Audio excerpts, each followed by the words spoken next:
ನಮಸ್ಕಾರ ವೀಕ್ಷಕರೇ, ನಮ್ಮ ಚಾನೆಲ್ಗೆ ಸ್ವಾಗತ. ಮಧ್ಯರಾತ್ರಿ ಅವನಿಂದ ಒಂದು ಸಂದೇಶ ಬಂದ ತಕ್ಷಣ ಏನಾಗುತ್ತಿದೆ ಎಂಬ ಅರಿವಿಲ್ಲದೆ ನಾನು ಅಲ್ಲಿಗೆ ಓಡಿ ಹೋದೆ. ಅಲ್ಲಿ ಕಾಯುತ್ತಿದ್ದ ಅವನು ನನ್ನನ್ನು ನೋಡಿದ ತಕ್ಷಣ ಭಾವೋದ್ವೇಗದಿಂದ ಬರಸೆಳೆದುಕೊಂಡ.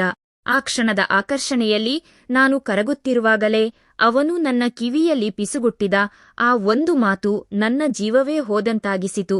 ಆ ಸುಂದರ ಕ್ಷಣದ ಹಿಂದೆ ಅಡಗಿದ್ದ ಆ ಭೀಕರ ಸತ್ಯವಾದರೂ ಏನು? ಮುಂದೆ ಏನಾಯಿತು ಎಂದು ತಿಳಿಯಲು ಈ ಕಥೆಯನ್ನು ಪೂರ್ತಿಯಾಗಿ ಕೇಳಿ. ನನ್ನ ಹೆಸರು ಸುಧಾ. ನನಗೀಗ 35 ವರ್ಷ. ಇಬ್ಬರು ಮುದ್ದಾದ ಮಕ್ಕಳ ತಾಯಿ ನಾನು. ನನ್ನ ಪತಿ ರಾಘವ್ ವೃತ್ತಿಯಲ್ಲಿ ಒಬ್ಬ ಟೈಲರ್. ಅವರಿಗೆ ಹುಟ್ಟಿನಿಂದಲೇ ಒಂದು ಕಾಲಿನಲ್ಲಿ ಸ್ವಲ್ಪ ಅಂಗವೈಕಲ್ಯ ಇತ್ತು. ಆದರೆ ಅವರು ಯಾವತ್ತೂ ಯಾರಿಗೂ ಕೈಯೊಡ್ಡಿ ಬದುಕಿದವರಲ್ಲ. ನಮಗೋಸ್ಕರ ಹಗಲಿರುಳು ಕಷ್ಟಪಟ್ಟು ದುಡಿಯುವ ಅತ್ಯಂತ ಮುಗ್ಧ ಜೀವ ಅವರು. ದಿನಾ ಬೆಳಗ್ಗೆ ಎದ್ದ ತಕ್ಷಣ ಗಂಡನಿಗೆ ಅಡುಗೆ ಮಾಡಿ ಡಬ್ಬಿ ಕಟ್ಟುವುದು, ಮಕ್ಕಳನ್ನು ಶಾಲೆಗೆ ಕಳುಹಿಸುವುದು, ಮನೆ ಕೆಲ, ಹೀಗೆ ನನ್ನ ಜೀವನ ಸಾಗುತ್ತಿತ್ತು. ನನ್ನ ಜೀವನದಲ್ಲಿ ಪ್ರೀತಿಯ ಕೊರತೆ ಇದೆ ಎಂದಾಗಲಿ ಅಥವಾ ಒಂಟಿತನ ಕಾಡುತ್ತಿದೆ ಎಂದಾಗಲಿ ನನಗನ್ನಿಸಿರಲಿಲ್ಲ. ಸಣ್ಣ ಪುಟ್ಟ ಆಸೆಗಳೊಂದಿಗೆ ನಮ್ಮ ಸಂಸಾರ ಸುಖವಾಗಿತ್ತು. ನಮ್ಮ ಅಪಾರ್ಟ್ಮೆಂಟ್ನಲ್ಲಿ ಹೊಸದಾಗಿ ಸೆಕ್ಯೂರಿಟಿ ಗಾರ್ಡ್ ಕೆಲಸಕ್ಕೆ ಶಂಕ್ರಪ್ಪ ಎಂಬುವವರು ಬಂದಿದ್ದರು.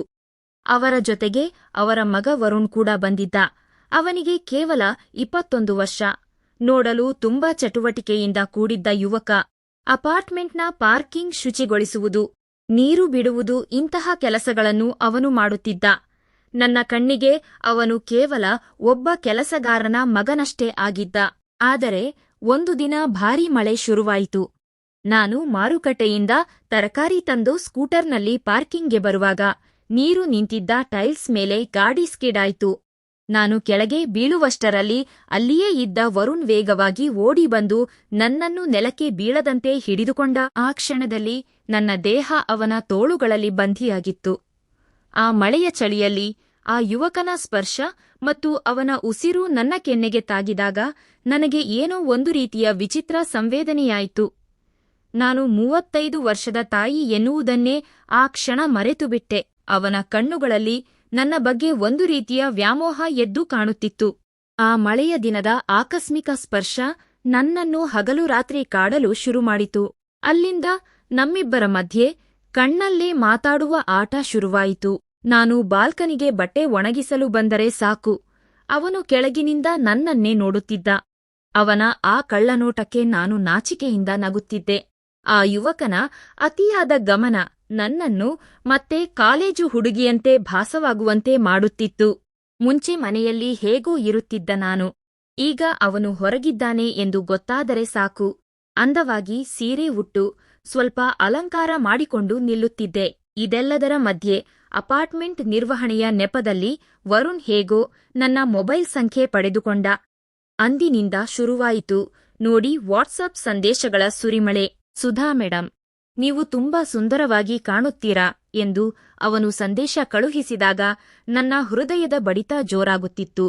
ಗಂಡ ಮತ್ತು ಮಕ್ಕಳು ಮಲಗಿದ ಮೇಲೆ ಕತ್ತಲಲ್ಲಿ ಕದ್ದುಮುಚ್ಚಿ ಅವನ ಜೊತೆ ಚಾಟ್ ಮಾಡುವುದರಲ್ಲಿ ನಾನು ಸುಖ ಕಾಣತೊಡಗಿದೆ. ಈ ಯೌವನದ ಆಕರ್ಷಣೆಯಲ್ಲಿ ನಾನು ಎಂಥ ದೊಡ್ಡ ತಪ್ಪು ಮಾಡುತ್ತಿದ್ದೇನೆ ಎಂಬ ಅರಿವು ನನಗಿರಲಿಲ್ಲ. ಒಂದು ದಿನ ನನ್ನ ಗೆಳತಿ ವೀಣಾ ನನ್ನನ್ನು ಗಮನಿಸಿಬಿಟ್ಟಳು. ಏನೇ ಸುಧಾ, ಇತ್ತೀಚೆಗೆ ನಿನ್ನ ಮುಖದಲ್ಲಿ ಹೊಸ ಕಳೆ ಬಂದಿದೆ.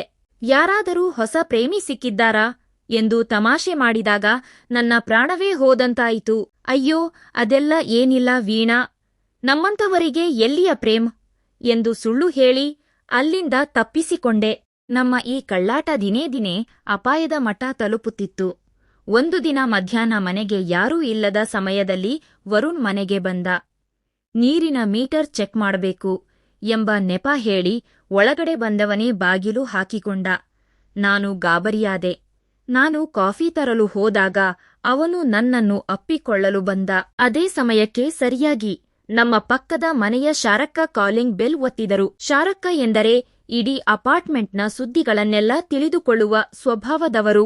ನನ್ನ ಪ್ರಾಣವೇ ಹೋದಂತಾಯಿತು. ತಕ್ಷಣ ವರುಣ್ಣನ್ನು ಬಾಲ್ಕನಿಯಲ್ಲಿ ಅಡಗಿಸಿ ಬಾಗಿಲು ತೆಗೆದೆ.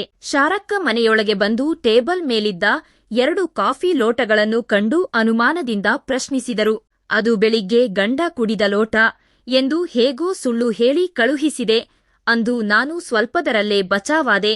ಆದರೆ ಆ ಭಯ ನನ್ನನ್ನು ಹೆಚ್ಚು ಕಾಲ ಕಾಪಾಡಲಿಲ್ಲ.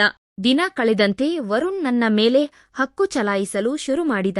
ಇದು ಪ್ರೀತಿಯೋ ಅಥವಾ ಅವನ ಹುಚ್ಚುತನವೋ ತಿಳಿಯುತ್ತಿರಲಿಲ್ಲ. ನಾನು ನನ್ನ ಪತಿ ರಾಘವ್ ಜೊತೆ ನಗುತ್ತಾ ಮಾತನಾಡಿದರೆ ಅಥವಾ ಹೊರಗೆ ಹೋದರೆ ವರುಣ್ ಸಹಿಸುತ್ತಿರಲಿಲ್ಲ. ನೀನು ಕೇವಲ ನನಗಾಗಿ ಇರಬೇಕು. ನಿನ್ನ ಆ ಕುಂಟಗಂಡನ ಜೊತೆ ನೀನು ಇರುವುದನ್ನು ನೋಡಿದರೆ ನನಗೆ ಕೋಪ ಬರುತ್ತದೆ ಎಂದು ಸಂದೇಶ ಕಳುಹಿಸಿ ಬೆದರಿಸಲು ಶುರುಮಾಡಿದ. ಅಂದು ಸಂಜೆ ಪಾರ್ಕಿಂಗ್ನ ಕತ್ತಲಲ್ಲಿ ಅವನು ನನ್ನನ್ನು ಭೇಟಿಯಾದಾಗ ಅಸಲಿ ಸತ್ಯ ಹೊರಬಂತು. ಅವನು ನನ್ನನ್ನು ಬಿಗಿಯಾಗಿ ಹಿಡಿದು ಹೇಳಿದ ಮಾತು ಕೇಳಿ ನಾನು ನಡುಗಿ ಹೋದೆ. ಸುಧಾ, ನಿನ್ನ ಗಂಡನೇ ನಮಗೆ ಅಡ್ಡಿ. ನಾಳೆ ರಾತ್ರಿ ಅವರು ಅಂಗಡಿಯಿಂದ ಬರುವಾಗ ಅವರ ಮೇಲೆ ಲಾರಿ ಹತ್ತಿಸಿ ಆಕ್ಸಿಡೆಂಟ್ ಮಾಡಿಸಿಬಿಡೋಣ. ಆಮೇಲೆ ನೀನು ನನ್ನ ಜೊತೆ ಇರಬಹುದು ಎಂದು ಯಾವುದೇ ಸಂಕೋಚವಿಲ್ಲದೆ ಹೇಳಿದ. ಆ ಮಾತು ಕೇಳಿ ನನ್ನ ತಲೆ ಮೇಲೆ ಸಿಡಿಲು ಬಡಿದಂತಾಯಿತು. ನನ್ನ ಕಣ್ಣೆದುರು ನಿಂತಿದ್ದವನು ಪ್ರೇಮಿಯಲ್ಲ, ಒಬ್ಬ ಕ್ರೂರ ಸೈಕೋಪ್ಯಾತ್ ಎಂದು ನನಗೆ ಅರಿವಾಯಿತು. ಕೇವಲ ಒಂದು ಕ್ಷಣದ ದೈಹಿಕ ಆಕರ್ಷಣೆಗಾಗಿ ನಾನು ನನ್ನ ಮುಗ್ಧ ಗಂಡನ ಪ್ರಾಣಕ್ಕೆ ಕುತ್ತು ತರುತ್ತಿದ್ದೇನೆ ಎಂದು ನನ್ನ ಮೇಲೆ ನನಗೆ ಅಸಹ್ಯವಾಯಿತು. ತಕ್ಷಣ ನನ್ನೊಳಗಿದ್ದ ತಾಯಿ ಮತ್ತು ಹೆಂಡತಿ ಜಾಗೃತಗೊಂಡರು. ನಾನು ವರುಣ್ಣನ್ನು ಬಲವಾಗಿ ತಳ್ಳಿ ಅವನ ಕಾಲರ್ ಹಿಡಿದು ಗುಡುಗಿದೆ. ಲೋ ವರುಣ್, ನೀನೊಬ್ಬ ಕಾಮುಕ ಅಂತ ಗೊತ್ತಿತ್ತು. ಆದರೆ ಇಂಥ ನೀಚ ಅಂತ ಗೊತ್ತಿರಲಿಲ್ಲ. ನನ್ನ ಗಂಡನ ಕಾಲಿಗೆ ಏನಾಗಿರಬಹುದು, ಆದರೆ ಅವರ ಪ್ರಾಮಾಣಿಕತೆ ಮತ್ತು ಪ್ರೀತಿಗೆ ನೀನು ಸರಿಸಮಾನನಲ್ಲ. ಇನ್ನೂ 1 ನಿಮಿಷ ಇಲ್ಲಿದ್ದರೆ ಇವತ್ತೇ ನಿನ್ನನ್ನು ಪೊಲೀಸರಿಗೆ ಒಪ್ಪಿಸುತ್ತೇನೆ. ನಿಮ್ಮಪ್ಪನಿಗೂ ಜೈಲು ಶಿಕ್ಷೆ ಆಗುವಂತೆ ಮಾಡುತ್ತೇನೆ. ನಾಳೆ ಸೂರ್ಯ ಹುಟ್ಟುವಷ್ಟರಲ್ಲಿ ನೀನು ಈ ಊರು ಬಿಟ್ಟು ಹೋಗಿರಬೇಕು ಎಂದು ಎಚ್ಚರಿಕೆ ನೀಡಿದೆ. ನನ್ನ ಆ ರೌದ್ರಾವತಾರ ಕಂಡು ವರುಣ್ ಬೆದರಿ ಹೋದ. ಮರುದಿನ ಬೆಳಿಗ್ಗೆ ನೋಡಿದಾಗ ಅವನ ಕುಟುಂಬ ರಾತ್ರೋರಾತ್ರಿ ಅಲ್ಲಿಂದ ಖಾಲಿಯಾಗಿತ್ತು. ಅಂದು ನಾನು ದೊಡ್ಡ ಗಂಡಾಂತರದಿಂದ ಪಾರಾದೆ. ಗೆಳೆಯರೇ, ಕೇವಲ 1 ಕ್ಷಣದ ಆಕರ್ಷಣೆ ಇಡೀ ಸಂಸಾರವನ್ನು ಬೀದಿಗೆ ತರಬಹುದು. ಮದುವೆಯ ನಂತರದ ಒಂಟಿತನ ಅಥವಾ ಸಣ್ಣ ಪುಟ್ಟ ಅಸಮಾಧಾನಗಳು ಸಹಜ. ಆದರೆ ಅದರ ಪರಿಹಾರ ಹೊರಗಿನವರಲ್ಲಿ ಇರುವುದಿಲ್ಲ. ನಮ್ಮನ್ನು ನಂಬಿರುವ ಗಂಡ ಮತ್ತು ಮಕ್ಕಳನ್ನು ಬಿಟ್ಟು ಹೋಗುವ ಹಾದಿ ವಿನಾಶಕ್ಕೆ ದಾರಿ. ಸುಧಾ ಸಮಯಕ್ಕೆ ಸರಿಯಾಗಿ ಎಚ್ಚೆತ್ತುಕೊಂಡಳು. ಆದರೆ ನಿಜ ಜೀವನದಲ್ಲಿ ಎಲ್ಲರಿಗೂ 2ನೇ ಅವಕಾಶ ಸಿಗುವುದಿಲ್ಲ. ನಮ್ಮ ಮನೆಯಲ್ಲಿರುವ ನಿಸ್ವಾರ್ಥ ಪ್ರೀತಿಯೇ ಶಾಶ್ವತ. ಬಣ್ಣದ ಮಾತಿಗೆ ಮರುಳಾಗಿ ಬದುಕು ಹಾಳು ಮಾಡಿಕೊಳ್ಳಬೇಡಿ. ಈ ಕಥೆ ಇಷ್ಟವಾಗಿದ್ದರೆ ಲೈಕ್ ಮಾಡಿ, ಶೇರ್ ಮಾಡಿ ಮತ್ತು ನಮ್ಮ ಚಾನೆಲ್ಗೆ ಸಬ್ಸ್ಕ್ರೈಬ್ ಆಗಿ. ಧನ್ಯವಾದಗಳು.